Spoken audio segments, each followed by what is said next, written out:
Queridos, abramos a palavra do nosso Senhor, texto de Efésios, carta de Paulo aos Efésios, no capítulo 2.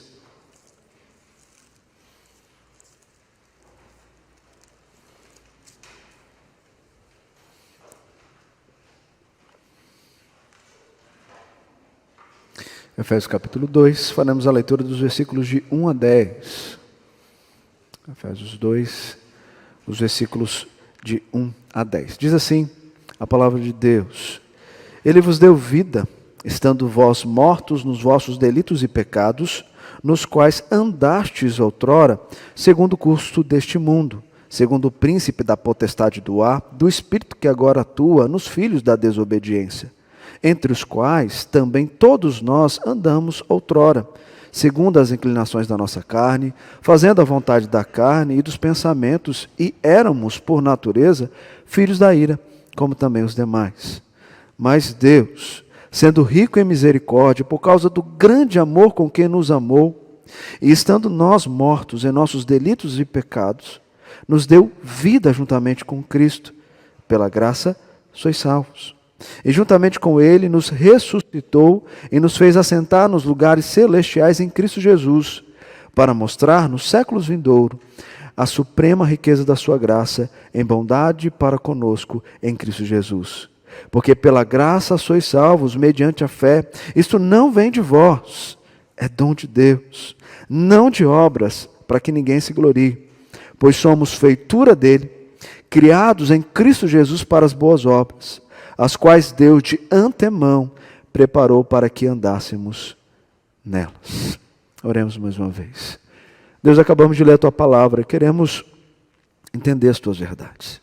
A realidade daquilo que o Senhor nos mostra através dessa carta, daquilo que éramos para aquilo que somos em Ti.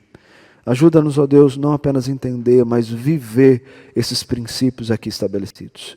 É o Teu nome que tem que ser glorificado. Precisa ser glorificado na nossa vida.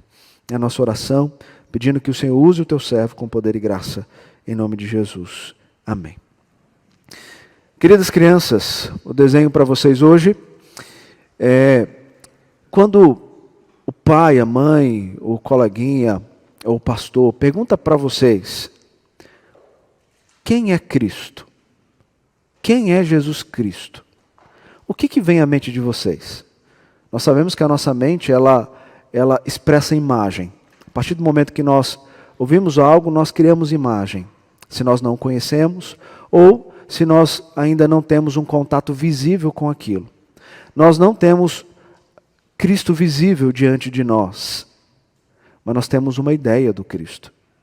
Então, crianças, quando alguém pergunta para você, o que Cristo é para você? O que vem à mente de vocês?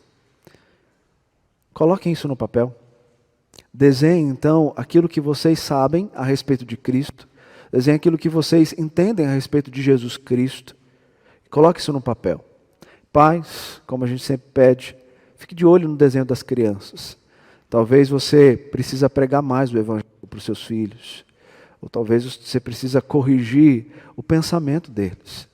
E se eles não tiverem nada para desenhar, talvez é uma realidade que você ainda não testemunha ou mesmo não fala de Jesus para os seus filhos. Não podemos perder tempo. Os nossos filhos, por ser nossos filhos, não quer dizer que eles são salvos. A salvação é individual. E nós precisamos, em todo tempo, falar do Cristo que salva. Então, prestemos atenção nos desenhos das nossas crianças. E eu queria trazer para nós aqui uma ideia. E nós? Quem nós somos? Qual é a nossa identidade? Se eu pedisse para você fazer uma análise da sua vida espiritual, o antes e o depois de Cristo, o que vem à sua mente? É certo que na sua mente vem coisas que ficam claras que existe de fato uma mudança daquilo que você era antes de conhecer Cristo com aquilo que você é agora em Cristo. Você vê nitidamente o quanto mudou do antes para o agora. Mas talvez você já passou por esse processo de transformação há muito tempo. E por isso eu faço uma outra pergunta e trago uma outra ideia. Hoje, você que já tem uma caminhada longa com Cristo, se você agora parar para aquilo que você é hoje, na sua vida cristã, na sua leitura da Bíblia, na sua oração, no seu convívio com pessoas, com aquilo que você era no ato da transformação de Cristo em você, aquela conversão, o novo nascimento. Se você fizer uma análise desse momento da sua conversão, onde virou a chavinha, para aquilo que você é agora, você consegue ver com a mesma empolgação, com o mesmo entusiasmo, com o mesmo desejo de conhecer a Deus e de ver para Deus e de negar as coisas que você fazia antes que era errado, que agora você entende que é errado. Hoje, será que aquele mesmo ardor que tinha no nosso coração, no novo nascimento, é o mesmo hoje? Ou melhor, isso já está até mais intensificado, porque no decorrer desse tempo você conheceu mais o Deus que você serve? Pare para pensar nisso. E vamos refletir naquilo que o texto está trazendo para nós. Paulo está falando aqui de uma realidade do antes e do depois. Daquilo que nós éramos e para aquilo que nós somos. E mostrando que o homem era depravado, mas Cristo é aquele que vem para resgatar este. E Paulo deixa muito claro isso, dentro desse contraste, quando ele expressa dos versículos de 1 a 3, a realidade do homem, e depois ele vai descrever essa realidade pela misericórdia de Deus, que alcança o homem pecador. Mas é importante nós entendermos isso dentro de um contexto. Se você voltar para o capítulo 1 e lembrar das exposições que fizemos aqui, Paulo, ele começa, após a saudação, no versículo 3 até o 14, narrando para nós essa obra magnífica da Trindade em nossa salvação. O Deus Pai, que tem as bênçãos celestiais, nos escolhe e nos predestina para Cristo Jesus.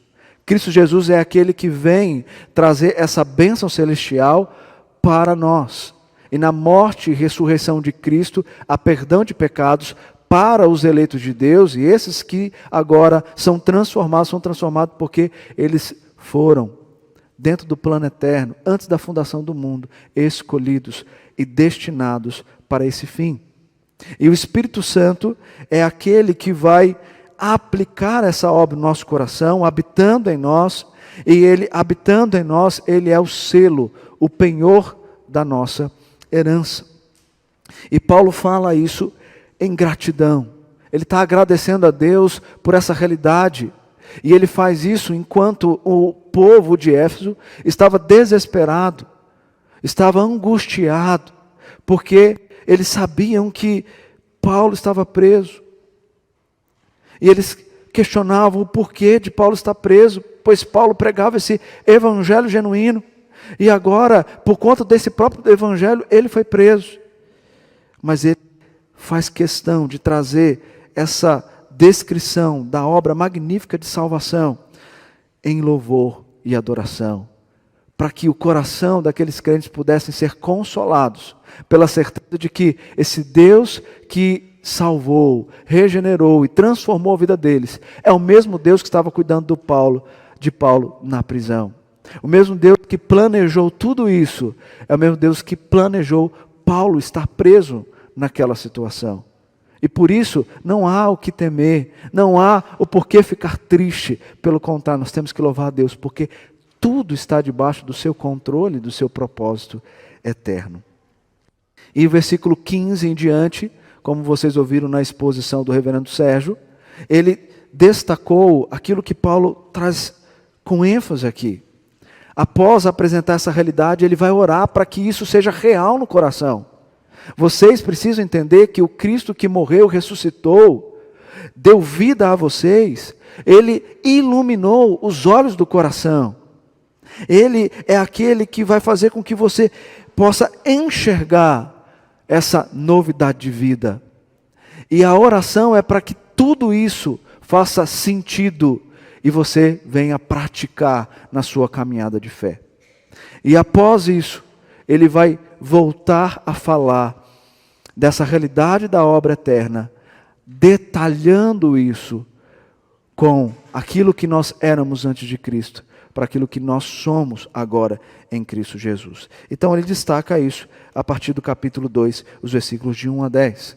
Então nós entendemos que Paulo, a partir do versículo 15 ao versículo 23, ele faz uma pausa na construção que ele está trazendo àqueles irmãos, dessa obra salvífica de Cristo, para orar para que essa obra se torne real.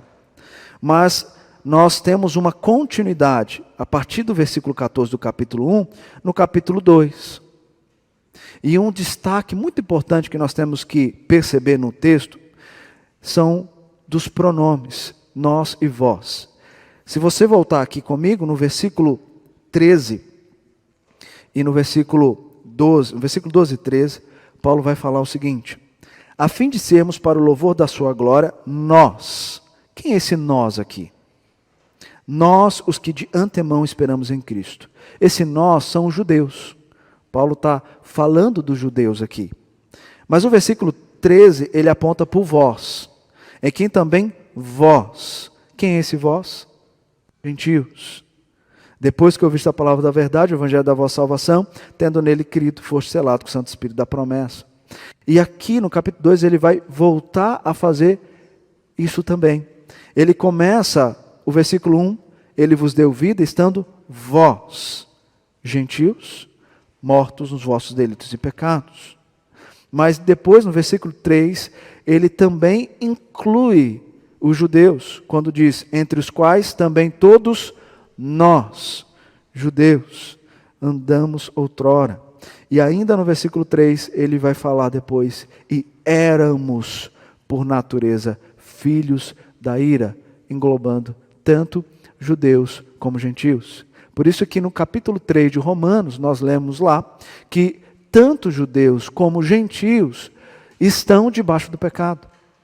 Eles não conseguem fazer nada de bom, a não ser pela instrumentalização dessa obra salvífica de Cristo Jesus. Todos, judeus e gentios, pecaram e carecem da glória de Deus. Então esse é o contexto. E Paulo vai trazer essa realidade para nós. Então é importante, queridos, nós enxergarmos a estrutura do texto. E eu percebo aqui 3 divisões. Eu vejo que o versículo de 1 a 3, Paulo está demonstrando a realidade antes de Cristo. Como nós andávamos outrora, em outro tempo, sem Cristo ainda ter nos salvado. Depois, os versículos de 4 até 7, ele vai falar da misericórdia, do amor, da graça, da bondade de Deus em mandar seu Filho para nos resgatar. E nesse resgate, salvar. E, na sequência, os versículos de 8 a 10, ele vai descrever que tudo isso acontece sem mérito humano.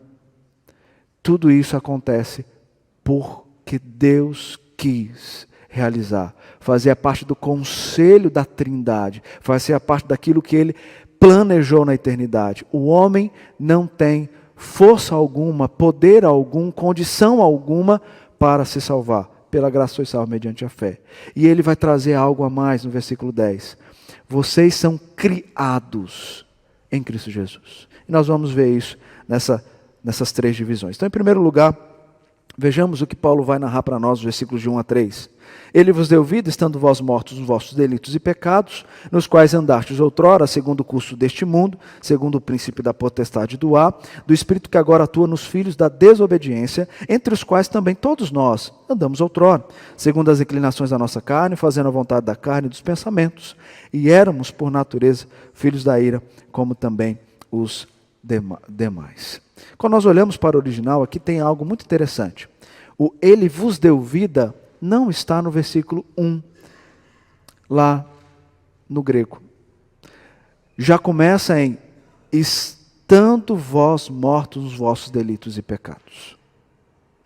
Mas, dentro da construção, o tradutor trouxe o ele vos deu vida para dar sentido a essa realidade de depravação.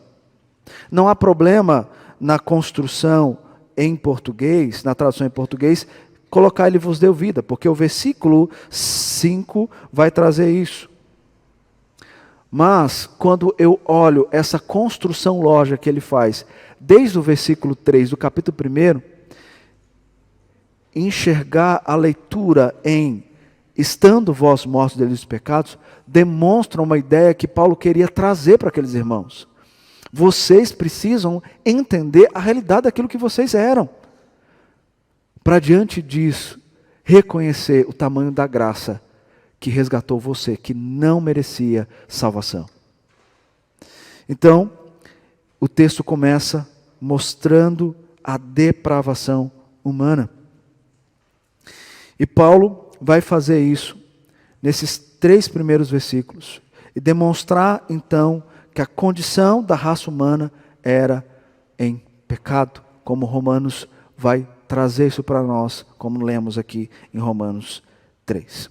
Então, a condição humana, em primeiro lugar, ela estava morta. O verbo aqui, estando vós mortos, dá a ideia de que isso aconteceu no passado. E aconteceu no passado porque houve um tempo de transição. Então vocês eram, mas não são mais, porque houve um tempo de transição, que é a graça salvadora vindo a alcançar vocês. Mas é importante vocês lembrarem do antes, para aumentar essa gratidão no agora. E ele vai mostrar isso. E nós sabemos, queridos, que a condição humana é essa. Nós nascemos em pecado. Davi fala sobre isso no Salmo 51. Eu nasci na iniquidade, em pecado me concebeu minha mãe. Nós somos depravados. Por quê?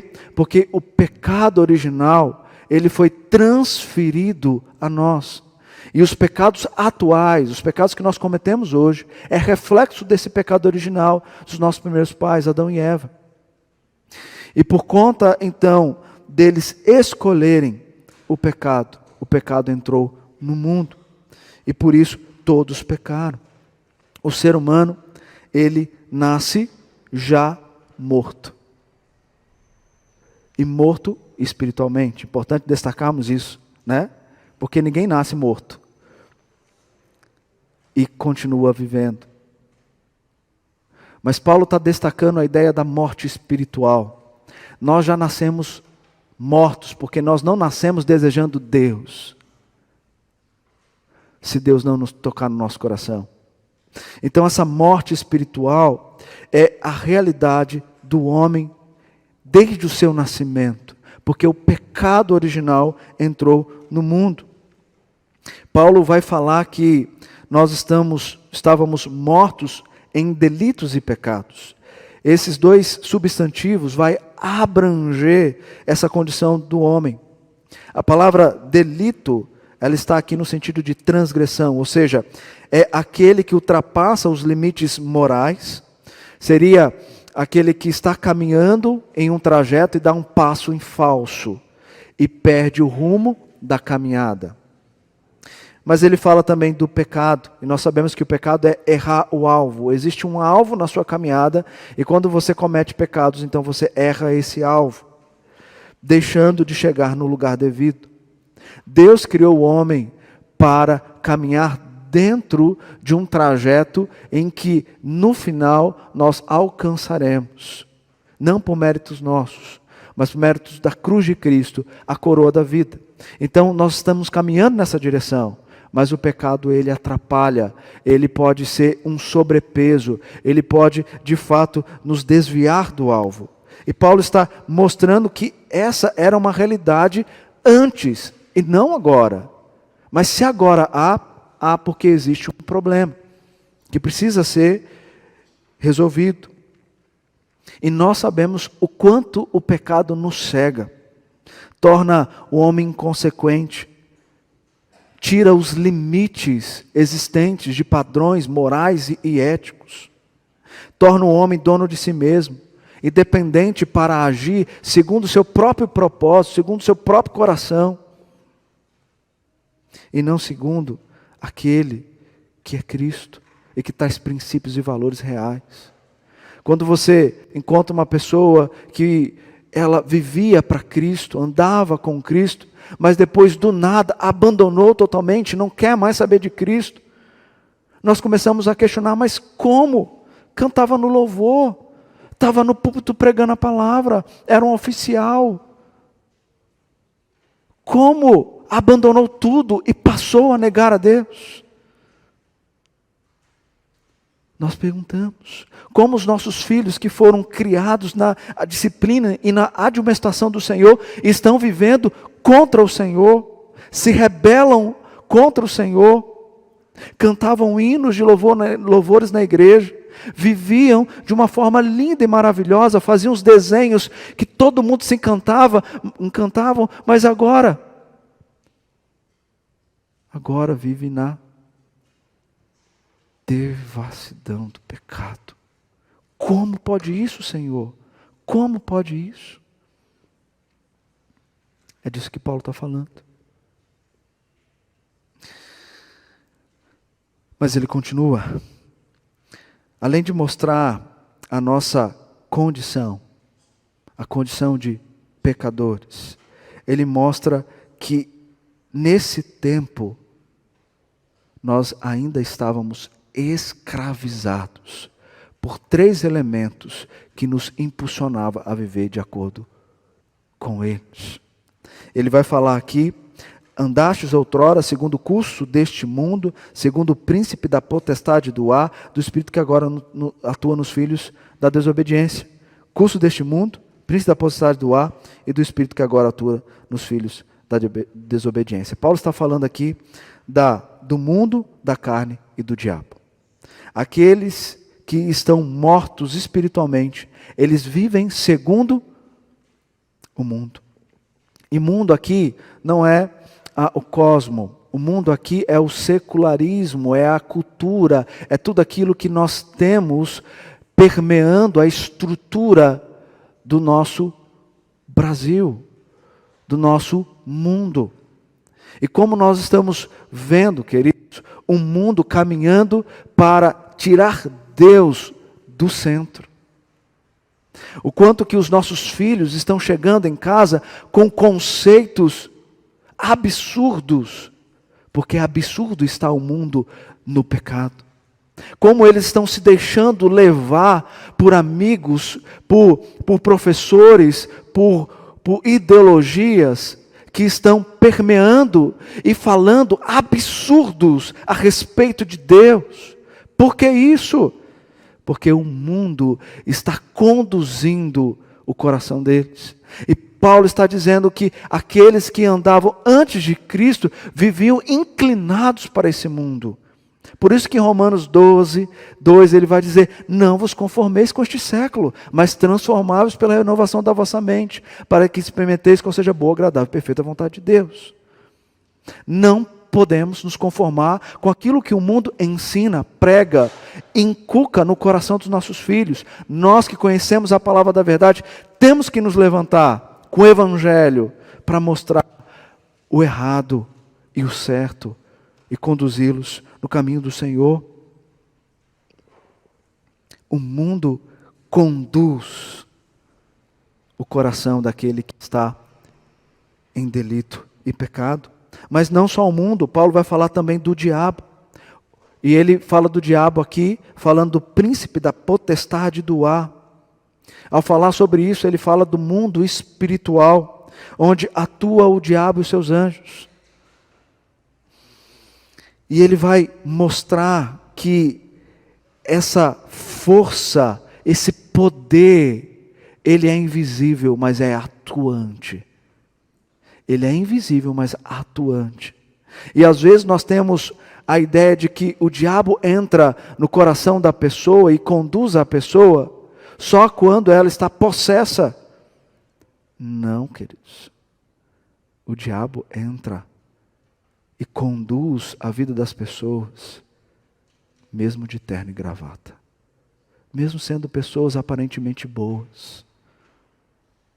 O diabo, ele atua, ele conduz, ele dirige, e o texto está dizendo que eles são inclinados nessa condução, daquilo que o mundo apresenta e daquilo que o diabo também. Mas não só isso, ele fala também da carne. E a carne aqui tem a ver com essa natureza caída. Romanos 8 nós lemos: o pendor da carne dá para a morte e o espírito vivifica.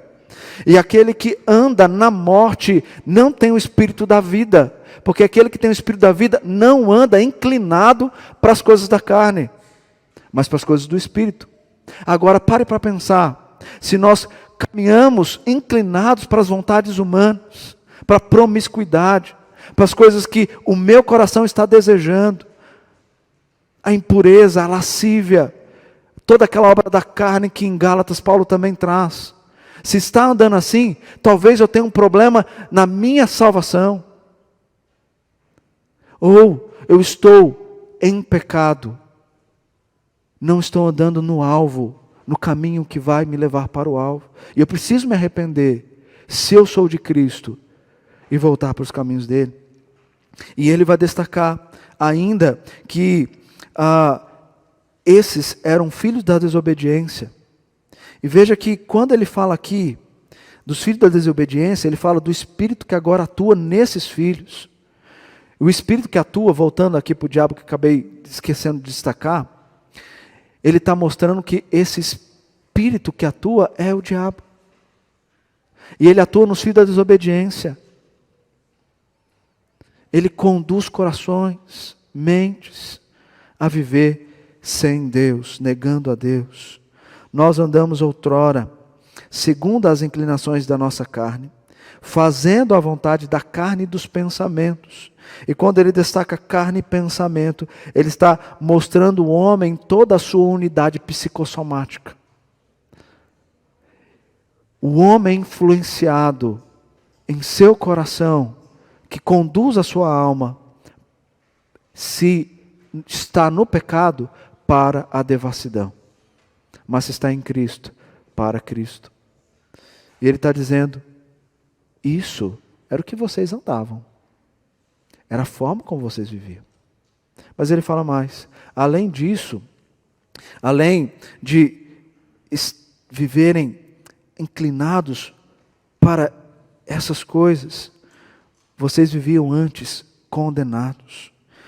Não estávamos somente mortos, escravizados, mas também estávamos condenados. Éramos, por natureza, filhos da ira, como também os demais. A ira de Deus aqui, queridos, nós sabemos que é uma ira santa. Depois nós vamos ouvir mais à frente, no capítulo 4, Paulo destacando que nós devemos irar, mas não pecar. E nós vamos entender um pouco mais isso. Naquilo que o homem pode irar, é possível ele irar sem pecar? Mas a ira de Deus é uma ira justa, porque é uma ira que está contra a maldade. A ira é contra a maldade. Não é contra a pessoa, é contra a maldade. A pessoa, ela recebe o juízo de Deus porque ela pratica a maldade. E o Deus que é justo, puro, reto, ele vai trazer a justiça e o seu juízo. E é interessante que a ira de Deus não contrasta com o amor dele, que vai dizer, a partir do versículo 5, pelo contrário, a ira e o amor estão lado a lado. Porque o amor de Deus revela a sua justiça e traz pureza aos seus. E ele faz isso porque ele ama o seu povo. Então perceba, queridos, que os versículos de 1 a 3, Paulo está destacando aqui a doutrina da depravação total, que afirma que o homem, ele é em sua totalidade corrompido. O pecado ele não afetou uma parte do homem, ele afetou todo o homem. Todo o homem, ele está condenado, escravizado, morto espiritualmente, sem Cristo. Sem Cristo.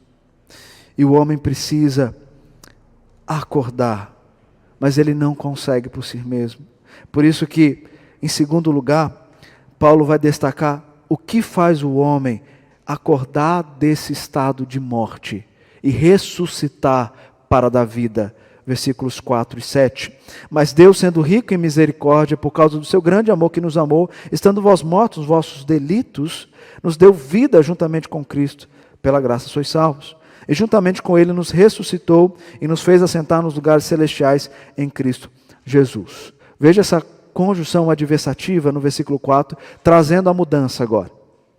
Era o estado de vocês, agora vocês precisam lembrar o que Cristo fez, que Deus fez através do seu Filho.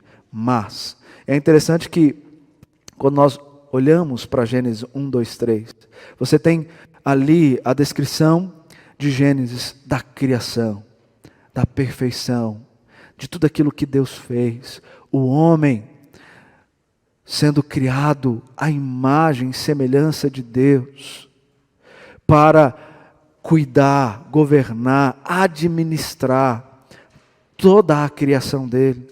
E o capítulo 2, a descrição belíssima de como Deus cria o homem, cria a mulher para ser auxiliar do homem e faz com que os dois se unam em uma só carne, expressam o casamento, fazendo isso como um propósito de revelar algo muito maior que vai acontecer na união perfeita da igreja noiva e do Cristo, o noivo, nesse casamento que acontecerá na consumação dos séculos.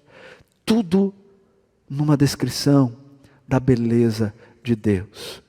E como começa o capítulo 3, versículo 1 de Gênesis? Mas a serpente, mais sagaz de todos os animais que Deus havia criado, conduziu o homem, a mulher e o homem a comerem do fruto. E aí nós temos a descrição da queda. E aqui é o contrário. Paulo primeiro mostra a depravação, porque já é a realidade do homem que nasce sem Cristo. E agora ele vai mostrar o mais da salvação.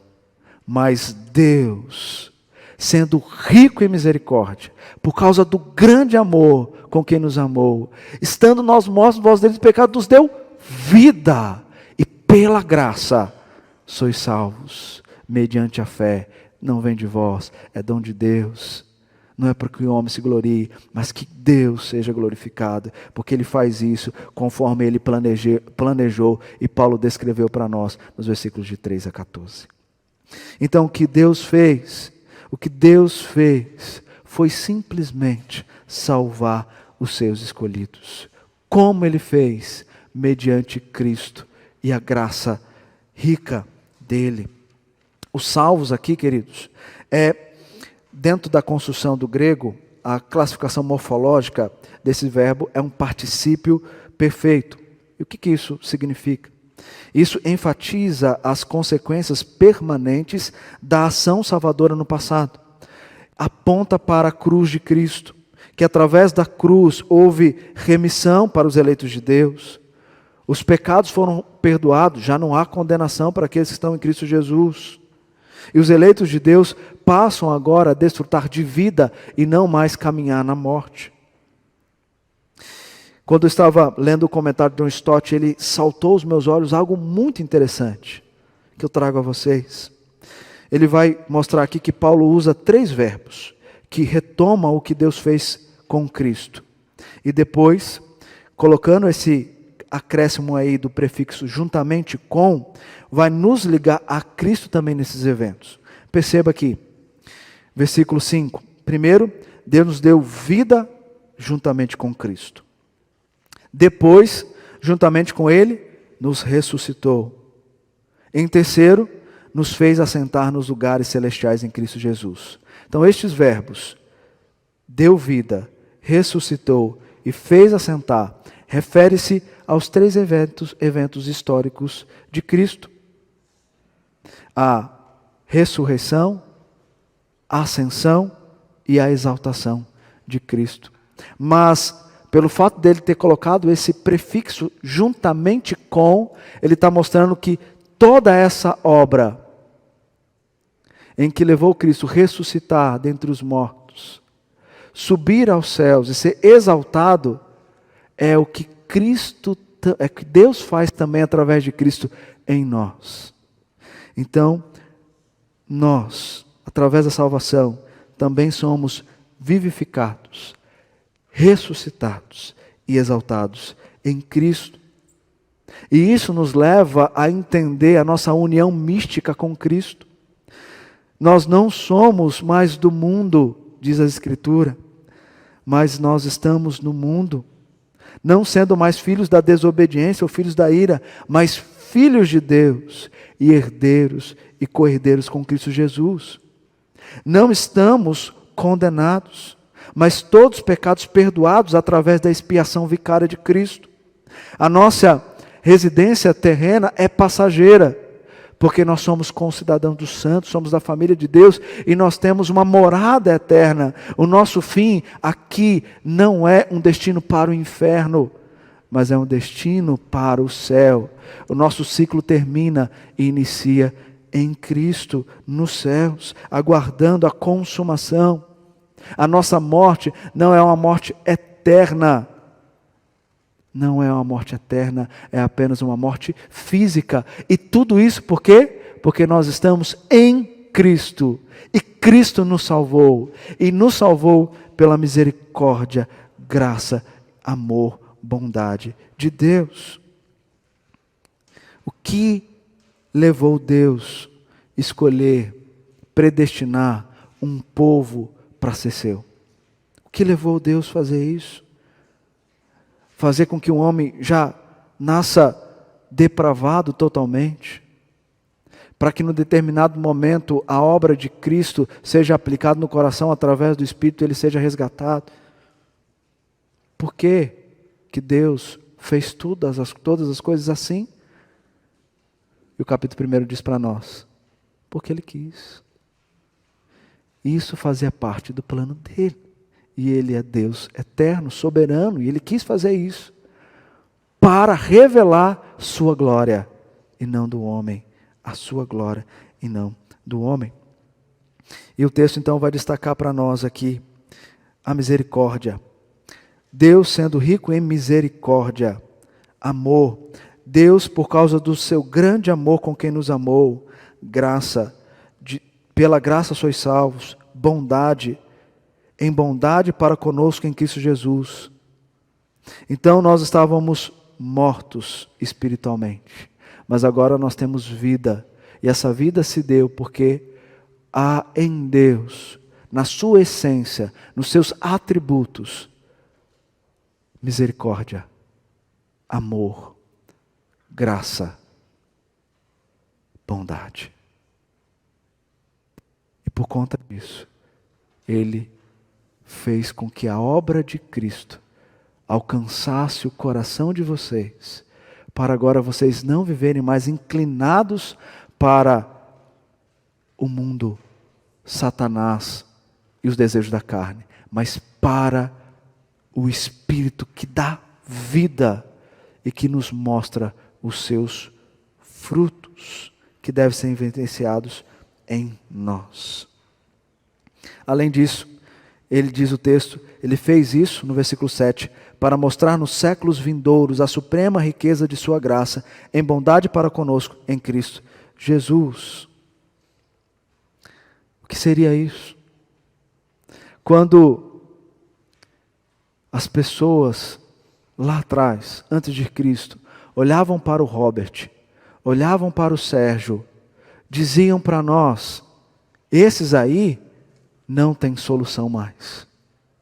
Esses aí já eram.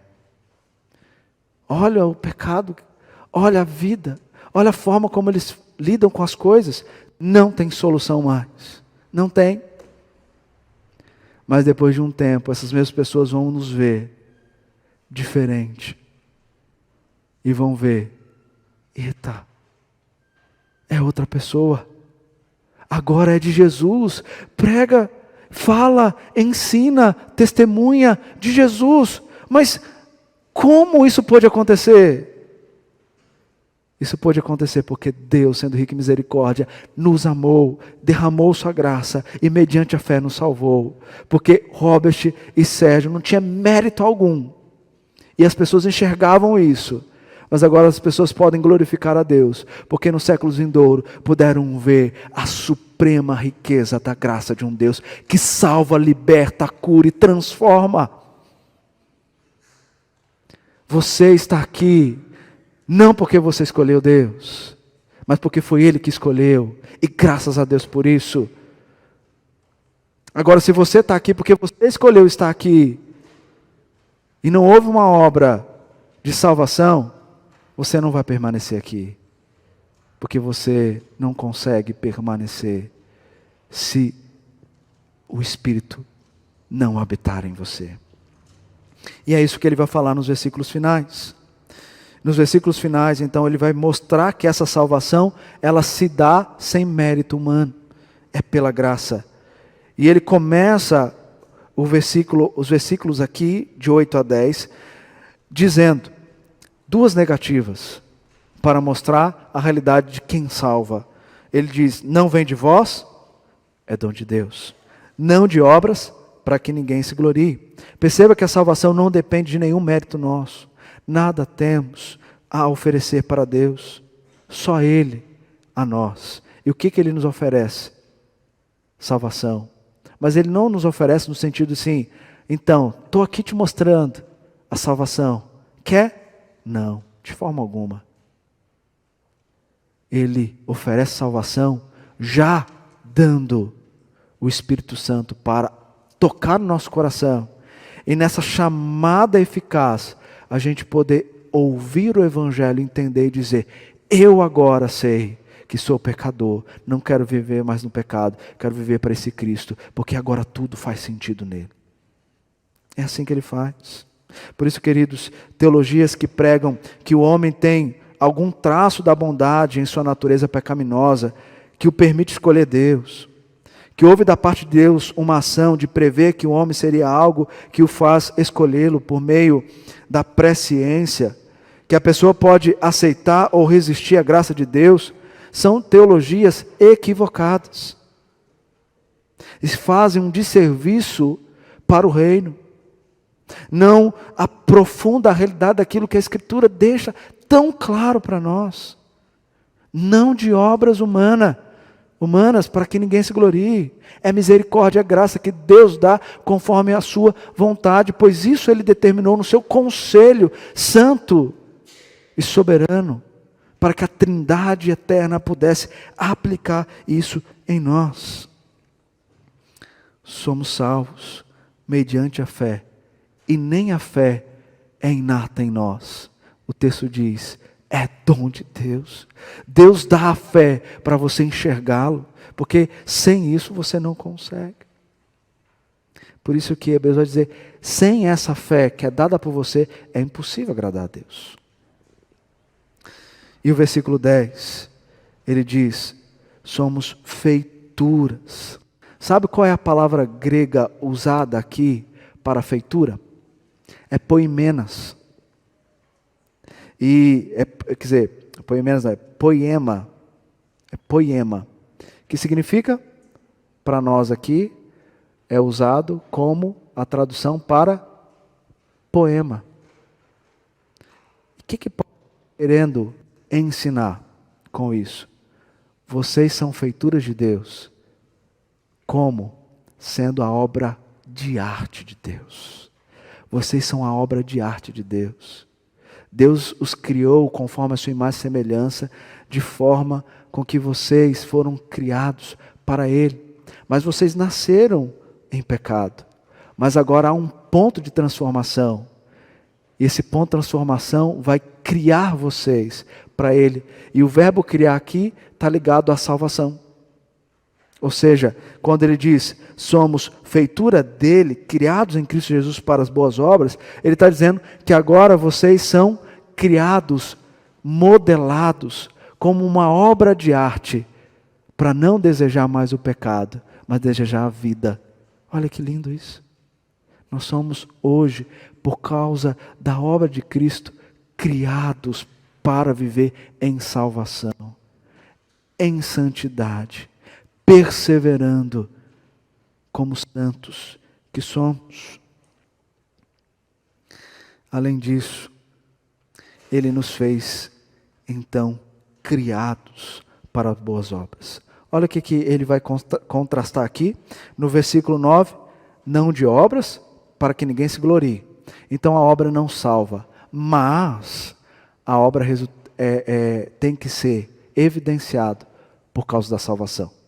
Então a obra não salva, mas ele diz, vocês são criados em Cristo Jesus para boas obras. Ou seja, o crente demonstra boas obras. Essas boas obras são demonstradas porque Deus nos chama para mostrar isso ao mundo. Boas obras essas que são as virtudes do Espírito. Boas obras essas que é o Evangelho sendo pregado. Boas obras essas que é testemunho de quem Cristo é. Isso são boas obras. Isso precisa ser mostrado ao mundo. Portanto, queridos, pare para pensar nesse marco transitório da tua vida, do antes para o agora. Mas pense também do momento da sua salvação para o momento que você vive hoje. Quem é você? Há de fato impresso no seu coração, nos seus atos, na sua caminhada, a identidade de um filho de Deus? Você tem negado o pecado e vivido de acordo com a vontade santa, soberana de um Deus que te escolheu para viver para Ele?